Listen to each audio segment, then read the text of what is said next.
The Tolkien Road, Episode 46, The Silmarillion, Chapter 15, of the Noldor and Beleriand. Alright, go ahead. The Tolkien Road, the Tolkien Road, the Tolkien Road, the Tolkien Road, the Tolkien Road, the Tolkien Road, the Tolkien Road, the Tolkien Road, the Tolkien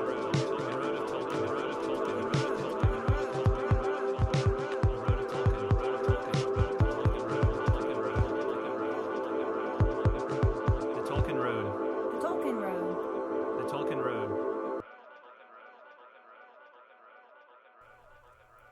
Hey there, fellow travelers. Welcome to the Tolkien Road, a long walk through the works and philosophy of J.R.R. Tolkien. On this episode, we continue our discussion of the Silmarillion with Chapter 15, of the Noldor and Beleriand, wherein we learn of the founding of Gondolin and the wicked deeds of the Noldor come to light. By the way, if you haven't already, we would really appreciate it if you left the Tolkien Road a rating and feedback on iTunes. There's no better way to declare your undying love for this podcast. Enjoy the show. What's up, everybody? Welcome to the Tolkien Road. John here. Greta, what's up? The ceiling. Oh, wait, I was supposed to answer, was I? That was like a rhetorical... Definitely not with that. Man. Sorry, I was channeling a... You're channeling an 11-year-old? No, I was going to say 12, but yeah, 11's pretty close. Because that's what our 11-year-old said. I know. When I came home today. I know. Said, what's up? I know. I was just trying to mix it up a little bit, you know? Yeah. So we always start the same way every single week. That's okay. Is it okay? I think so. Okay. I'm down with that then. Just, if you're going to mix it up, try and come up with something a little better. That's all. Alright. Maybe find a different question to ask. No. Mm-hmm. No. You know what? I got enough to deal with just writing a haiku. I don't have enough brain space to try and think of clever retorts. You don't have to think of clever ones. To redundant questions. Just say whatever comes to mind. What's up? Huh? Just come. I just said what was in my mind is what's up. What's up? Yeah. What's up with you? What's up? Yeah. Nothing. We're doing the Tolkien Road. You know it. All right. We're walking down the road.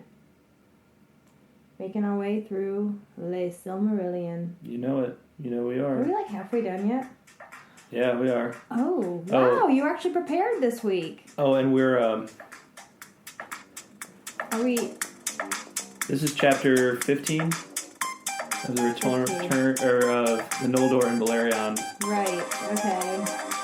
And it's that music when indicated it's time for some haiku. It is time.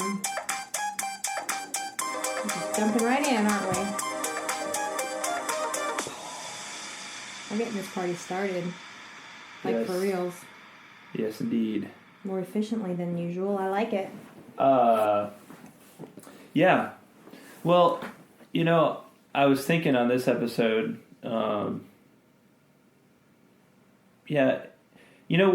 we're in kind of this space with the Silmarillion where it's like, what I'm realizing about the Silmarillion is like, you got the first third, like there's a lot that happens from Ainulindale to chapter 9, mm-hmm. and a lot of like very noteworthy stuff.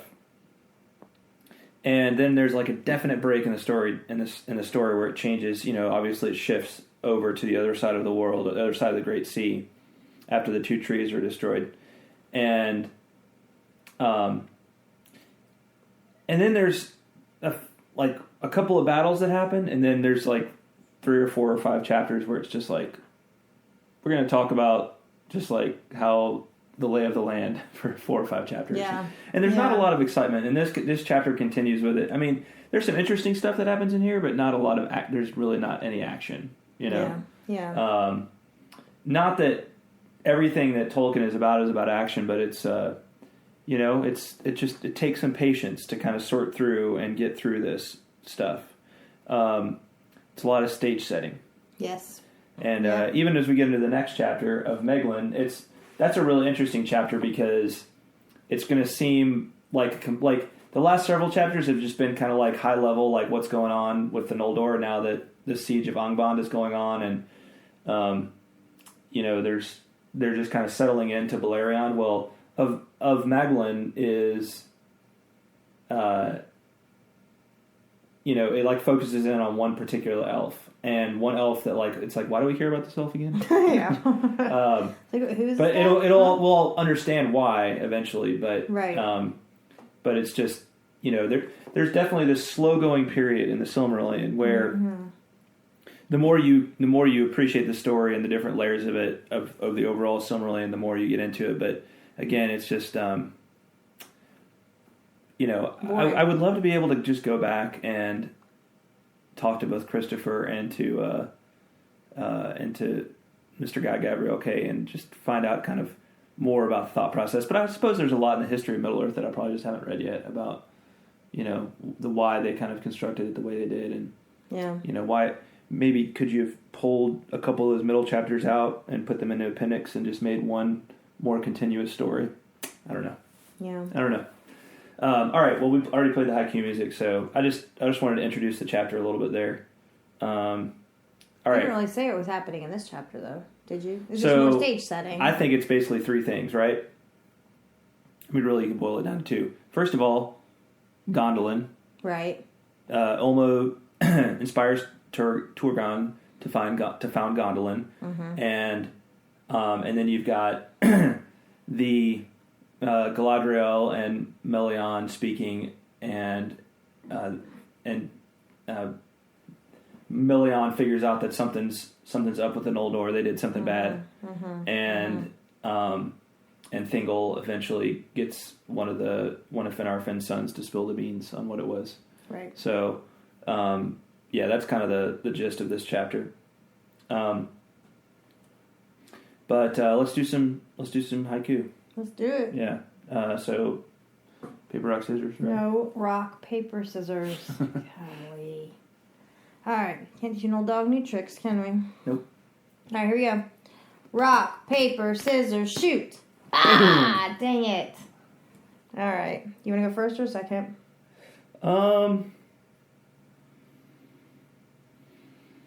We ain't got all day, Carswell. What's it going to be? I'm going to go first. All right. Go for it. Of the secrets hid by Vala and Elf, all are doomed to come to light. Read again. Of the secrets hid by Vala and Elf, all are doomed to come to light. That's good. Yeah, I like that. I like how you use doomed and light in the same sentence. Mm-hmm. That's really cool. I dig it. Right on. All right. Here's mine. While stone protects life, Thingol's wrath burns bright, turning him stone cold toward kin. You read it again? Sure. While stone protects life, Thingol's wrath burns bright, turning him stone cold toward kin. Yeah. Nice. Spiffy. Yeah. It was my best effort, but, It's good. I like it. It works. It works. Yeah. It checks the box. It's 575. Yeah. That's all I needed. 575. Mailed that one in, huh? Yep. Cha-ching! Yes. All right. So Good. that's it. Yeah. Nice. Do we have any reader ones? Well, Or listener ones, I guess I should say. I'm not sure where, so I think what I figured out is that for Mary Grace, who we haven't heard from in a few weeks, I think she's more interested in participating in the ones that are Lord of the Rings. So that makes sense. Maybe when we get back to that, she'll be tossing them in there. And then with superfan Josh, I think he might be in school. So confused. And so he might be kind of on an exam schedule right now. The other thought that crossed my mind is, what a big Star Wars fan he is, and the new Star Wars comes out on Friday, and I know that there's a lot of people who are going into like kind of a hibernation from the internet because they don't want to be exposed to any spoilers or anything like that, or any reviews of the movie before they go see it. Okay. Which I'm kind of actually that way too. Like I'm really kind of like trying to not go online because, I think today or tomorrow they're giving like they're starting to give screenings to different people, to like see. critics and that kind of thing, and I just don't want to know what other people think before I go see it. I dig it. I just want to be fresh. I want to be fresh going in. I love how we're like making excuses for our super fans being like non-existent at the moment. Oh. I hope you guys feel loved because we're sitting here trying to make ourselves feel better. Or they could have just forgot. I don't know. They could have just forgot. Yeah. Well, it sounds better to think they're like busy, that they have lives. That involve Star Wars and exams and things like that. So, anyway. Yeah. All right. Well, come back when you can, guys. We miss you. Right on. Yeah. And I could use a little help making my haikus look even worse. Your haiku was fine. It was fine. Yeah. I know, but... I know that one was, but not all of them have been that good. Well, not Plus, all of mine have been that good either. I like their style. I know. Yes. That's all I'm trying to say. I'll be quiet now. Yes, indeed. Let's get rolling. All right. On to chapter 15. Well, okay. What do you want to talk about? I was just going to ask you the same thing, because I don't have a whole lot in here that I think is really discussion worthy, to be quite honest. Okay. You basically already told us like the two most important things that happened. Well, Gondolin is created. Uh-huh. And Thingol learns of the kinslaying. Okay. So what do you want to talk about? I mean, I'll participate. I'm just not good at pulling out those little nuggets, especially when they're hidden very well. Well, I want to talk about this whole process of Ulmo inspiring Turgon. Okay. Turgon. Yeah. Okay. First of all, Turgon knew that he had found the place of his desire, and he resolved to build there a fair city, a memorial of Tyrion upon Tuna. But he returned to Nebrast and remained there in peace, though he pondered over in his thought how he should accomplish his design. So do you remember what Tyrion upon Tuna is? It's like one of the great cities back in... Go ahead. Yeah, it was like a big, important city. Mm-hmm. I forget who lived there. Well, it's the Great Watchtower, the city of the elves on the hill of Tuna and Aman, right? Didn't the Valar live in Tuna too, or not? Huh? Didn't the Valar have something to do? Well, yeah, it's all back over there in in the Blessed Realm, right? Okay, got it. Yeah. So, what strikes me about that is that Turgon is longing for the things of the old world where they came from, right? Mm-hmm, mm-hmm. And he's led into this place, place where there's this green plain amid the mountains. So it's kind of like this encircled place amid the mountains. Yep. And he saw the island hill that stood there of hard, smooth stone, for the vale had been a great lake in ancient days, right? Yes. So this is a place that and it doesn't say this specifically, but if it had been a great lake in ancient days, then perhaps Ulmo has been preparing this place all along, with his power over the waters. Interesting thought. Yeah. And then here Ulmo shows up, and I like this idea of the unquiet that Ulmo set in his heart, right? Mm. I've been kind of doing some research for a project on Untitled and Untitled. I'll say it a little more better. And I was actually pondering over this little passage from Untitled this morning. Let's see.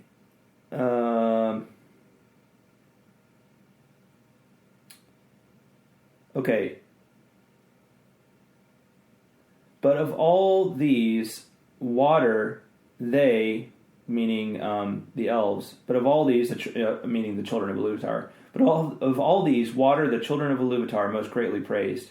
And it is said by the Eldar that in water there lives yet the echo of the music of the Ainur, more than in any substance else that is in this earth. And many of the children of Iluvatar hearken still unsated to the voices of the sea, and yet know not for what they listen. And I was just pondering over that whole phenomenon of like, you know, the beauty of the sound of the sea, and that's a huge Tolkienian theme. And I love that idea that they hearken to it, but they don't know for what they listen. And they're I feel drawn to it, but they don't know why. Yeah, and I feel like that's what's going on with Turgon here when it talks about the unquiet that Ulmo said in his heart. But interestingly, it draws him away from the sea, because he lives in this tower of Vinyamar, which is on the sea, right? If you go back over here to the map. Oh, yeah.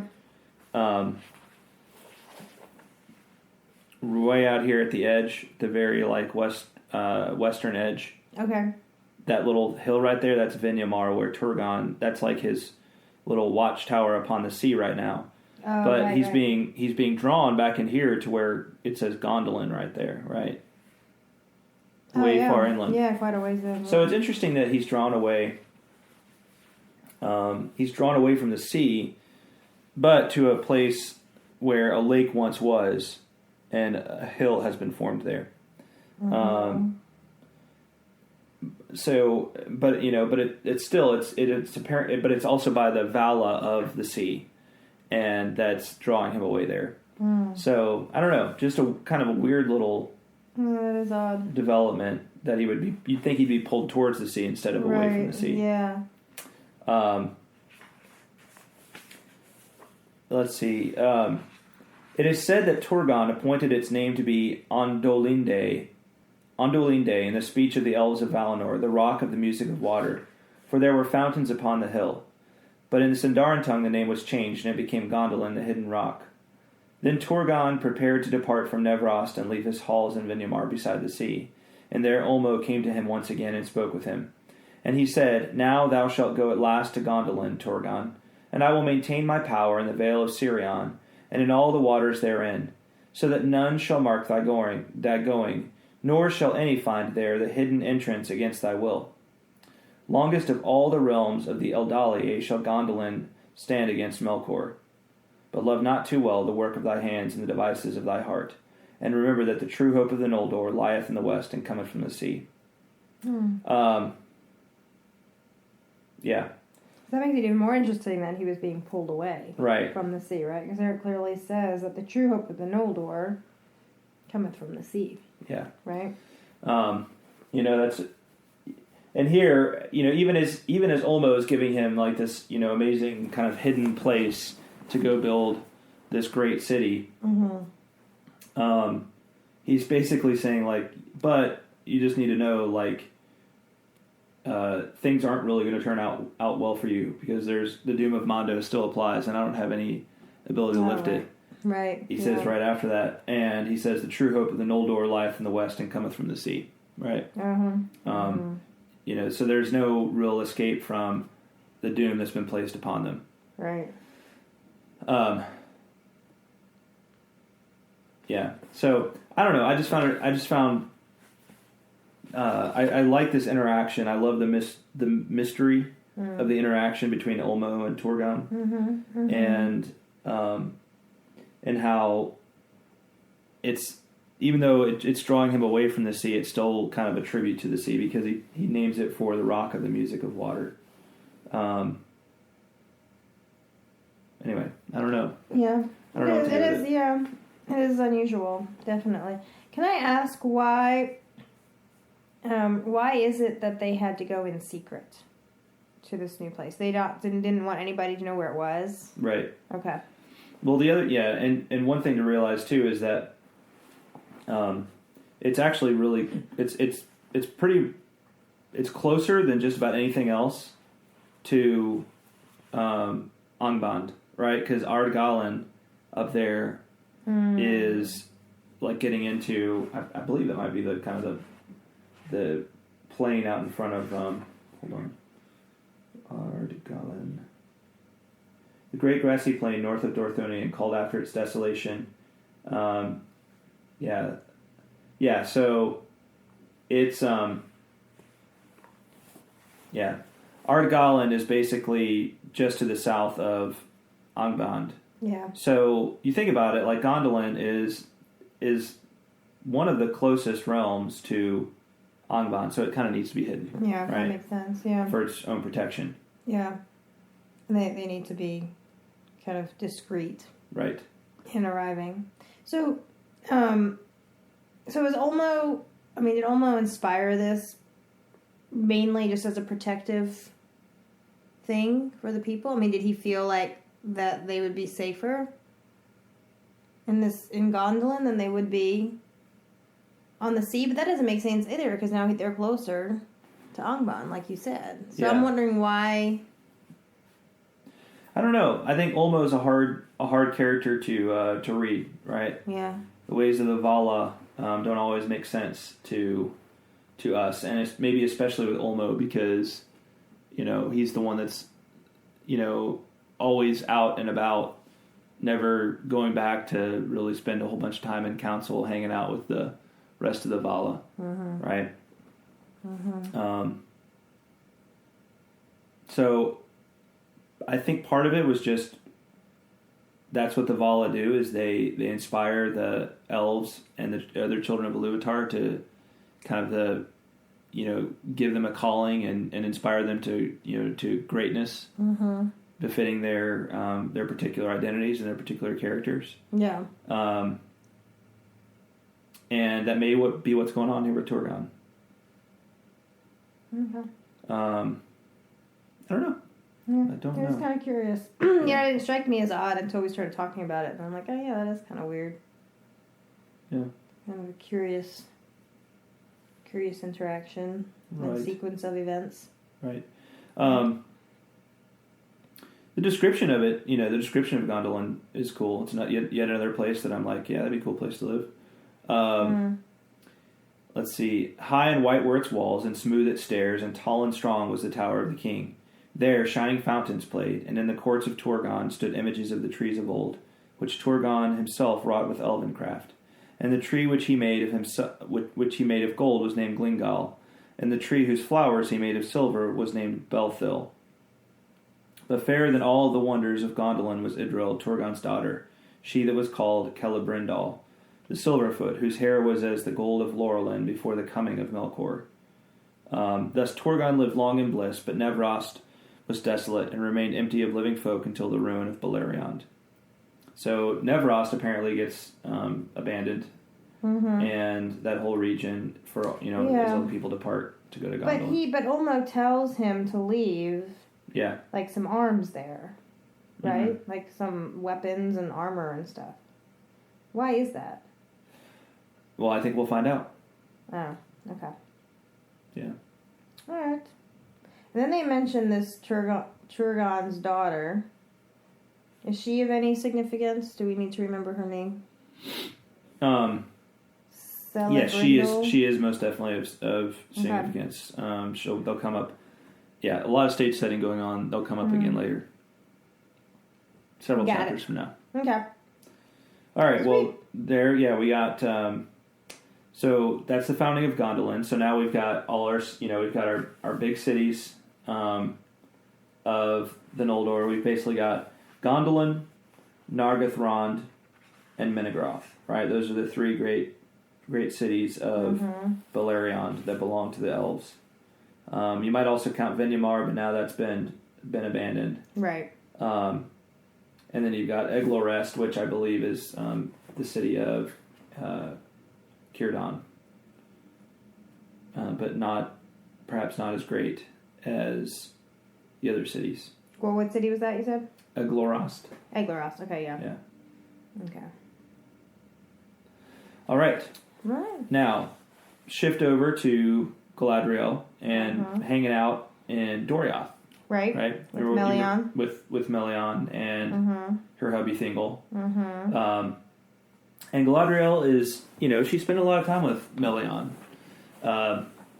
And, I think we can understand with all the time she spent with Melian, who is, after all, a Maya. So, essentially a goddess. We can understand how Galadriel became who she was in ages to come, right? You get into the Third Age in The Lord of the Rings. She's a pretty powerful, important, noble figure. Yes. Right? Yep. Very wise, learned. almost goddess like herself, right? Yeah. Even though she is an elf. She spent a lot of time with Melian, so she learned her ways. But in the course of spending time together, Melian, who's very perceptive, notices that there seems to be something going on with the Noldor. And so she says, "There is some woe that lies upon you and your kin. That I can see in you, but all else is hidden from me.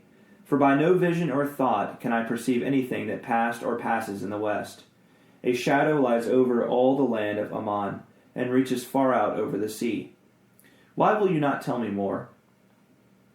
And Galadriel says, "For that woe is past, and I would take what joy is here left, untroubled by memory. And maybe there is woe enough yet to come, though still hope may seem bright." Then Melian looked in her eyes and said, "I believe not that the Noldor came forth as messengers of the Valar, as was said at first. Not that they came in the very hour of our need. For they speak never of the Valar, nor have their high lords brought any message to Thingol, whether from Manwë or Ulmo, or even from Olwë the king's brother, and his own folk that went over the sea. For what cause, Galadriel, were the high peoples of the Noldor driven forth as exiles from Aman? Of what evil lies on the sons of Feanor that they are so haughty and so fell?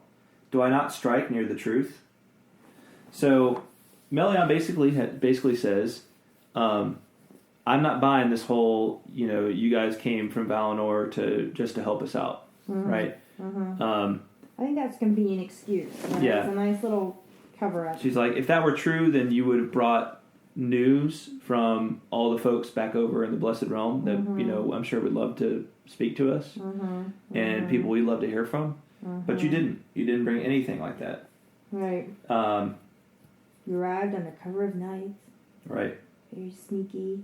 Right. And suspiciously. Now, to be fair, it was all night at that point when they arrived, so the sun wasn't up yet. So it was still under the cover of night. Yeah, you're right. Okay, but I'm just saying they didn't have an option. Right. But they were still suspicious regardless. Yeah. I'm just imagining them being suspicious, like with their cloaks pulled over their heads and looking over their shoulder every 2 steps. Yeah. Every step of the way. Yeah. Yeah. Good point. Right on. Yeah. So she has a right to suspect something. Okay. And Galadriel was like, "Yeah, you're kind of close, right?" She's like, "Yeah, you're close, but I'm not going to be the one to rat out my peeps." That's right. Because Galadriel, she's got some loyalty. Yeah, Galadriel, Galadriel basically says, "Yep, you nailed it, but I'm not going any further than that." But she talked about the Silmarils. Yeah. And how Finwë was killed. Yeah. Right? But that was where she stopped. Right. And Melian knows that the fate of Arda lies locked in those things, in the Silmarils. And they know that Feanor is dead and that Finwë, and so she tells all this to Thingol, right? And Thingol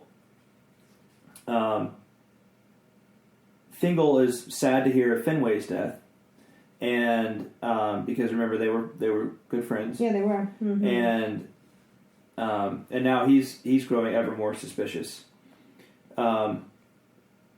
Melian finally says to Thingol, "Beware of the sons of Feanor. The shadow of the wrath of the Valar lies upon them, and they have done evil, I perceive, both in Aman and to their own kin. A grief but lulled to sleep lies between the princes of the Noldor." And Melian says, "Their swords and their counsel shall have 2 edges." So, like a double-edged sword. The sons of Feanor are double-edged swords, right? Everything they do, every victory they have is going to have some defeat associated with it. Everything they counsel you to do is going to, that may seem like a good idea, is going to have something that comes back at you to hurt you. Yeah. So, of course, the sons of Finarfin, and Galadriel is a daughter of Finarfin, right? They get to hang out with Thingol. They're the only of the Noldor. They're the only ones in the Noldor that get to hang out with Thingol. Do you remember what that is? We talked about it a few chapters ago. Where what is? Do you remember why the children of Finarfin are Thingol considers them okay to hang out with? Because there's a relation there. Right. They're like his nephews or something. Yeah, I think it was Eowyn. Eowyn was a Teleri. The mother of all of them was a Teleri, right? Okay, but she was not related to Thingol. Yeah, she was. She was. Okay. She was. Yeah, that's what I mean by Teleri, right? Right. So so that's right. Right? They're like his nephews. Right. Yeah. Yeah.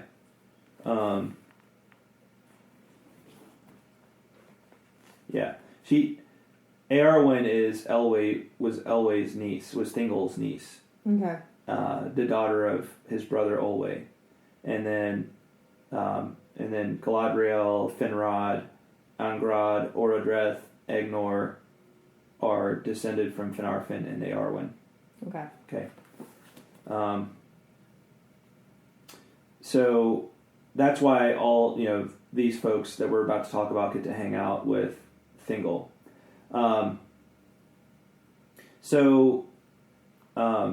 Thingol kind of has some of them there, and he starts to press them about what's going on. Finrod specifically. He says, "I'll have you done to me, kinsman, to conceal so great matters from me, for now I have learned of all the evil deeds of the Noldor."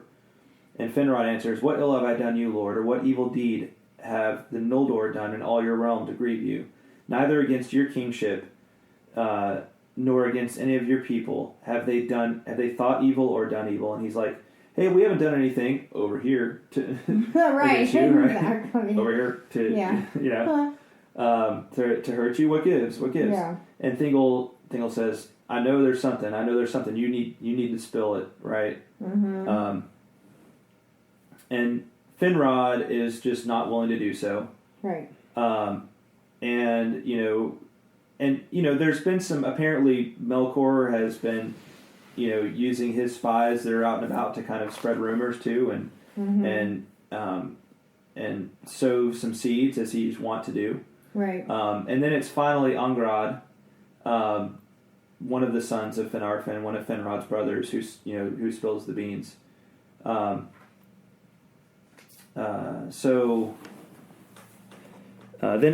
Angrod spoke bitterly against the sons of Feanor, telling of the blood at Alqualande and the doom of Mondos, and the burning of the ships at Losgar.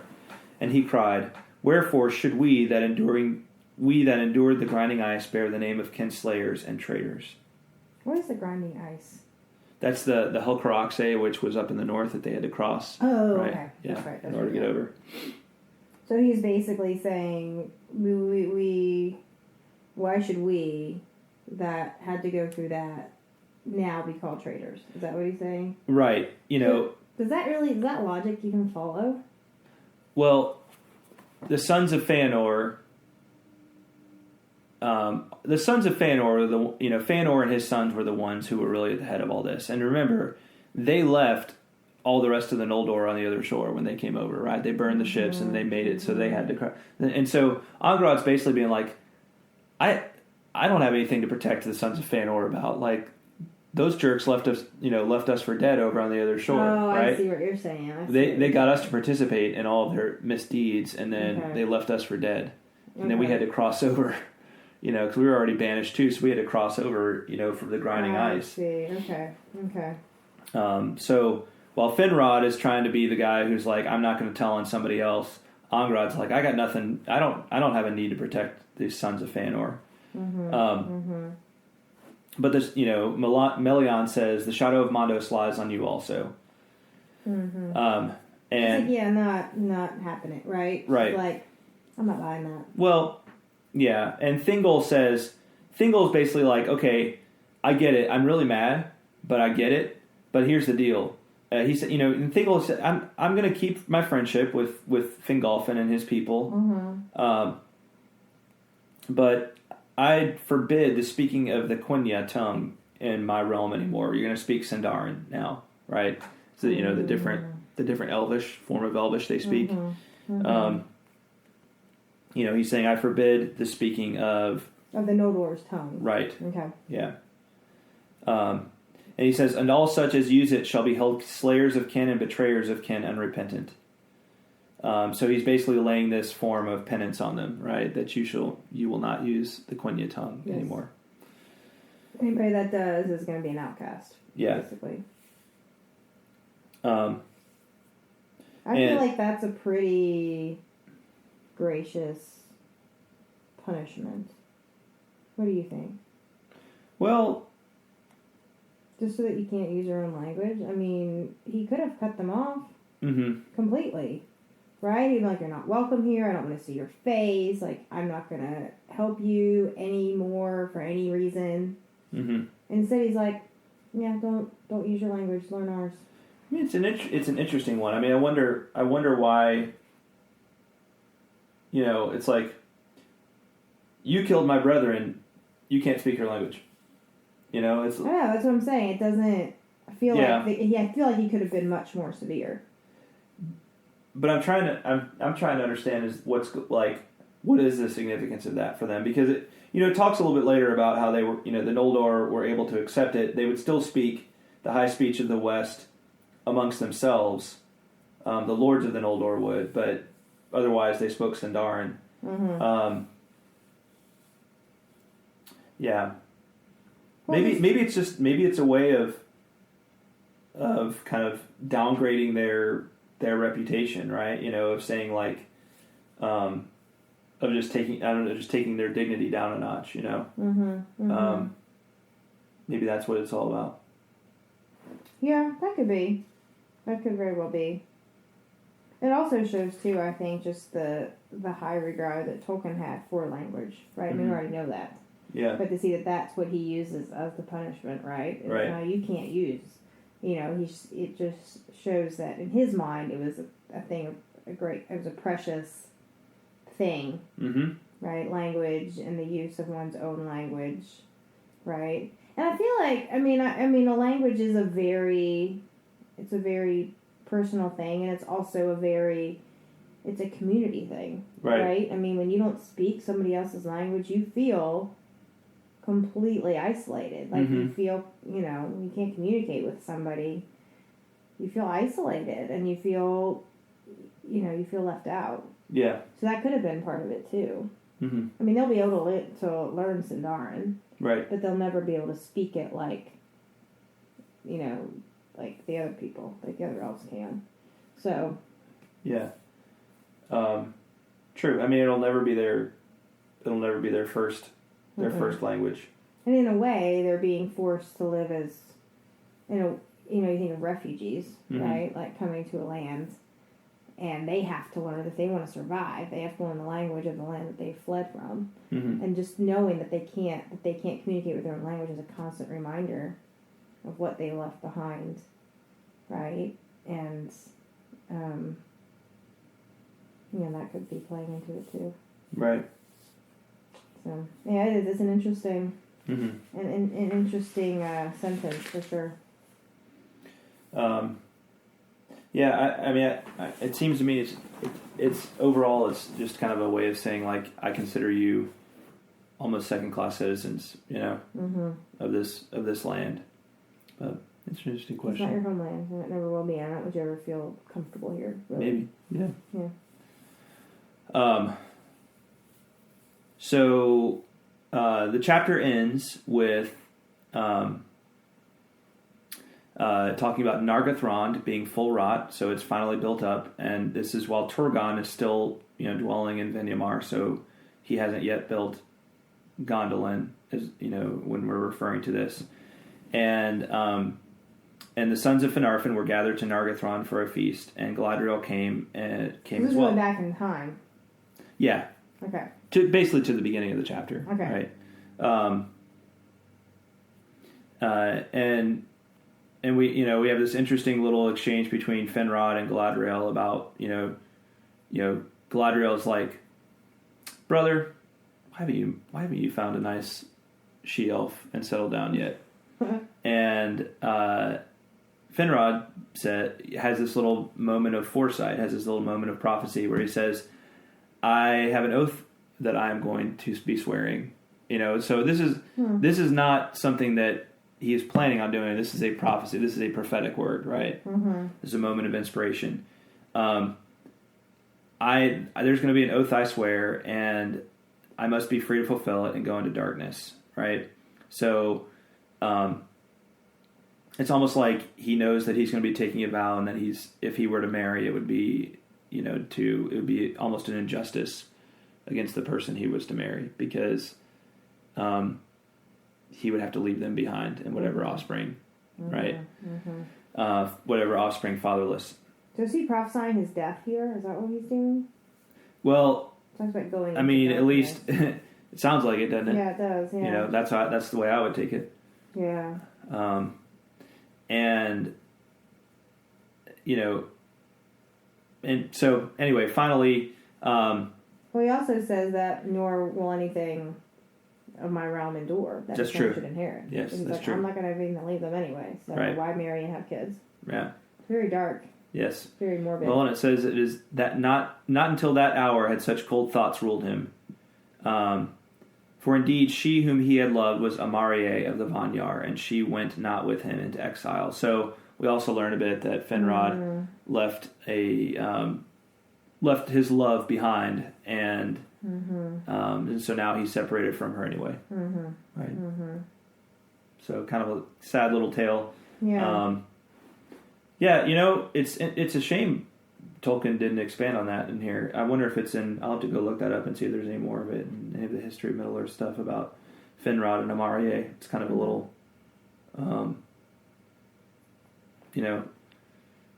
what kind of story is that? Yeah, I mean, just a sad love story, I guess. Mm-hmm. I can't think of. I know there's some kind of term for that, but I can't think of it. It's like a Romeo and Juliet tale. Kinda, I guess. Not exactly, but kinda. Lovers. Yeah, something like that. Mm-hmm. Yeah. Mm-hmm. Anyway. Yeah. That's chapter 15. I think we did that justice. Yeah, I think so. Good. Yeah. Hey, I'm just thrilled to be reading it. And we are about to get to some really good stuff. It's just, again, like the middle section of the Silmarillion, it's just a little slow going because it's a lot of stage setting, Yep. And it's interesting stuff. Yes. But just not exciting. Right. Not really exciting. Right. We've got next one of Meglin, and then we've got of the coming of men into the west in chapter 17, and then after that is when things start getting really exciting again. Okay, so we got 2 more chapters. 2 more kind of slower chapters. I can't remember 17. And actually, some stuff happens in both of those. There's a little bit of an interesting story of Maglin. Okay. And then chapter 17, I can't remember all the details. And then chapter 18 is where things really start to get exciting again. And then chapter 19 is of Beren and Luthien, which of course is wonderful. Yes. So, and by the way, if you look at the post I have for this in my beginner's guide on True Myths, truemyths.org, you can, I try to post a really cool picture, like Tolkien inspired art, and there's this guy I think who lives in China, who goes by Breathing 2004 on DeviantArt, and I use a lot of his stuff. But basically, like every chapter of like Tolkien's Middle Earth works, he has done these like stained glass paintings for, and they're incredible. Really? Like here's the one for. Yeah, I'm pulling it up right now. Oh wait, here. it's not the most recent. Check this. No, it's not. Just check that out. Oh my god. And I use a bunch. I don't do them in every one. Gondolin? Yeah, that's supposed to be Gondolin. Oh my god. Yeah, but I don't know how he does these things, but they're awesome, and he's done a ton of them. So go check that out, and like check out not just that one, but all of the things that he's done. I hope this guy is selling those things because, I could see people buying a whole series of these, or somebody publishing a book of these, and they're just really, really excellent It's work. Beautiful. It's absolutely gorgeous. Yeah. Yeah. So check it out, yo. Yeah. Do it. Did you have a favorite passage? Oh. I have a favorite passage.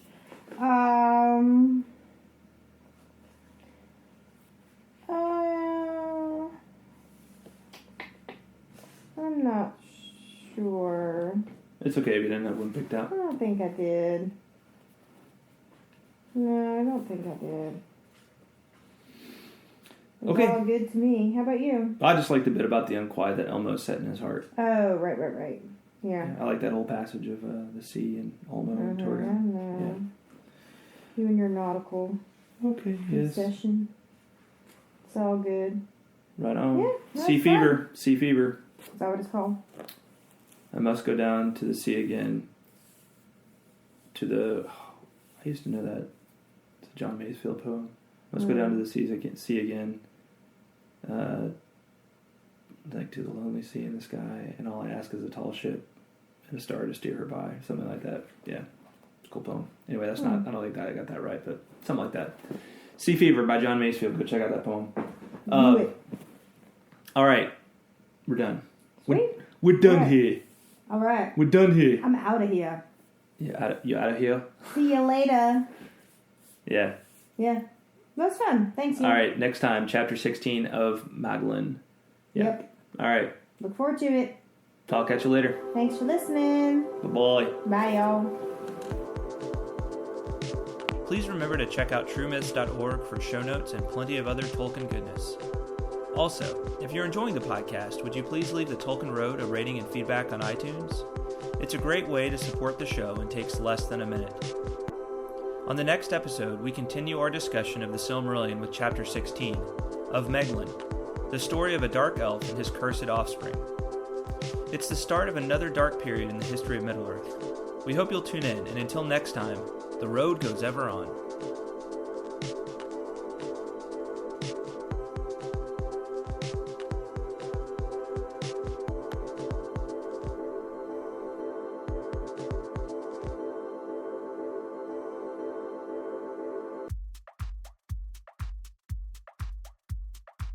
Hey, Tolkien Roadsters. What's shaking? Greta Carswell here, just getting my groove on to the Tolkien Haiku theme music. Man, that's an awesome song. You know what else is awesome? Feedback on the Tolkien Road on iTunes. Oh yeah, you heard me right. iTunes feedback is one of the best ways you can tell the world about your undying love for this podcast. Because it lets those knuckleheads at Apple know that the Tolkien Road is where it's at. I mean, come on. Why didn't they know that already? Am I right? So next time you're waiting in line to pick up some delicious tacos, surfing the World Wide Web, brushing up on a Tom Bombadil factoid, or keeping it real in whatever way you keep it real, pop on over to iTunes and let the human race know what you think about the Tolkien Road. We're all dying to know, for reals. Party on, y'all!